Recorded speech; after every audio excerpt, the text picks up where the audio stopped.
morning. So when I'm at work, it's difficult fasting No. sometimes, but I can get through it. No. It's just some of the brothers, one of the brothers that I work with, he kind of confused me a lot because he say he's fasting, but make it a long story short, he said like a very insulting thing to me about the Prophet Muhammad. I know his knowledge is not up there yet, but it's like what he said to me, I took it as an insult. I lead the salah at work, he prays with us. No. But I don't know how to like. It's heavy on your tongue. Yeah, it's heavy. It's heavy. It's real heavy. Because I gotta work with this person every single day. No. He say he's fasting.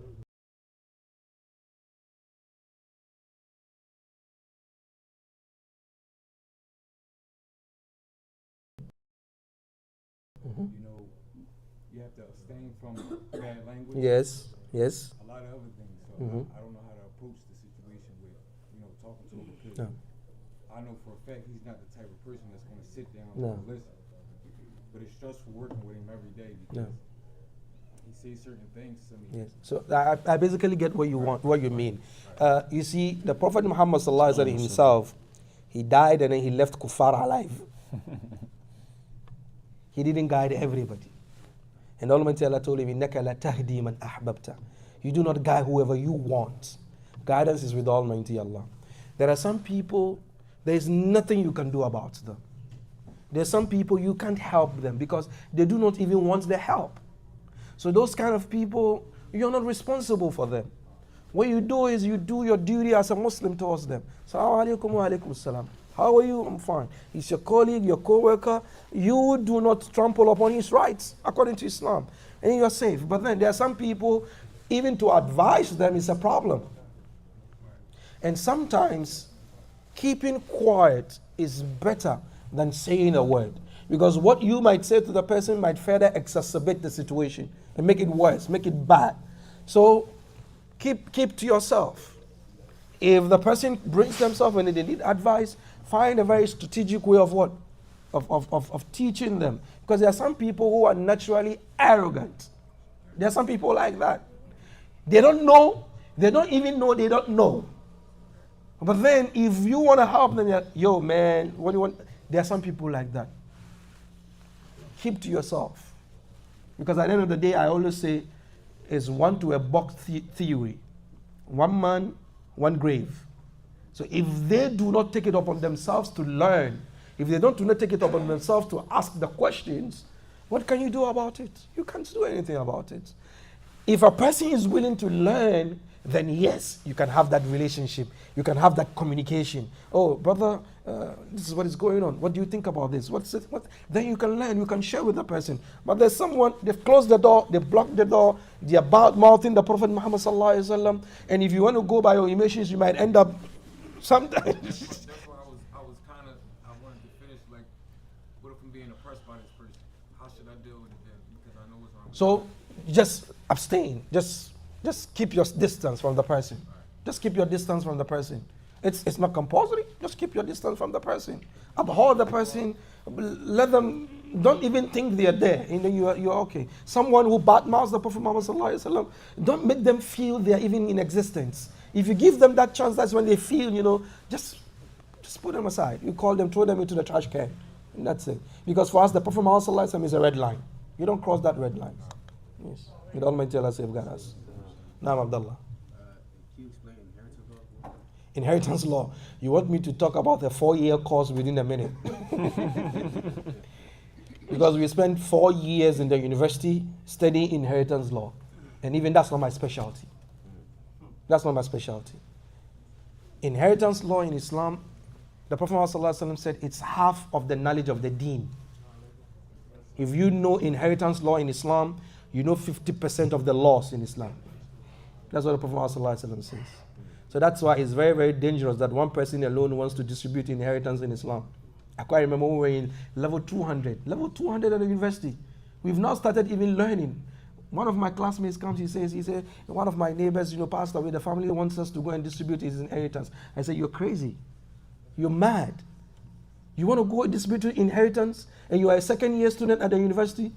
This is a 4-year course, and that 4-year course in the university is only a key for you. The inheritance law book I have in the house right now is a 500-page document for university students.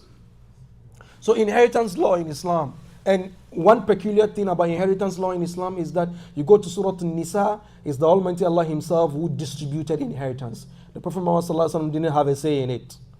It's the Almighty Allah who distributed it. That's one. Inheritance law in Islam is based on fractions. And it's based on your proximity to the person who has passed away. So parents will always inherit. Parents will always inherit, except that if they are not Muslims. Spouses will always inherit so long as you are still married to them. And kids will always inherit. Even though kids that are born out of wedlock, there has been a difference of opinion between scholars whether they will inherit or not. But in all things being equal, parents will always inherit. Spouses will always inherit. And then kids will always inherit. That's a part of it.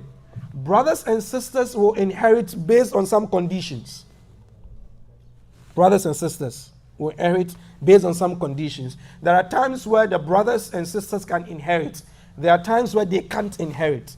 If you have kids, they bar your brothers and sisters from inheriting you. But if you do not have kids, they come in. Brothers and sisters sometimes will reduce the share of the parents. So if the parents hitherto might take 1/3 without brothers and sisters, if the brothers and sisters come in, the parents take 1/6. So it's a whole storm on its own. Inheritance law in Islam, it's a storm on its own. So it's very difficult. So me, I don't go there. Simple. I know it on paper. But then in action, I don't know it. Sometimes we go with people to go in inheritance and the sheikhs themselves, they do the calculations, they're like, nah, it's wrong. They rip the paper, they start all again. That's because the danger in it, the Almighty Allah warns us about the wealth of the orphan. Consumption of the wealth of the orphan is like consuming fire. That is why the Almighty Allah took it upon Himself to distribute inheritance. Salah, it is the Prophet Muhammad who taught Salah. Do you see Takbiratul Ihram in the Quran? Do you see Zuhur 4 raka'at in the Quran? No. It's the Prophet Muhammad who taught that. Do you see the stoning of the Jamarat in the Quran in Hajj? You don't see that. But then, when it comes to inheritance law, a page and a half of the Quran speaks about it in Surah An-Nisa. يُوصِيكُمُ اللَّهُ فِي أَوْلَادِكُمْ لِلذَّكَرِ مِثْلِ حَظِّ الْأُنْثَيَيْنِ up to the end. So it's very, very...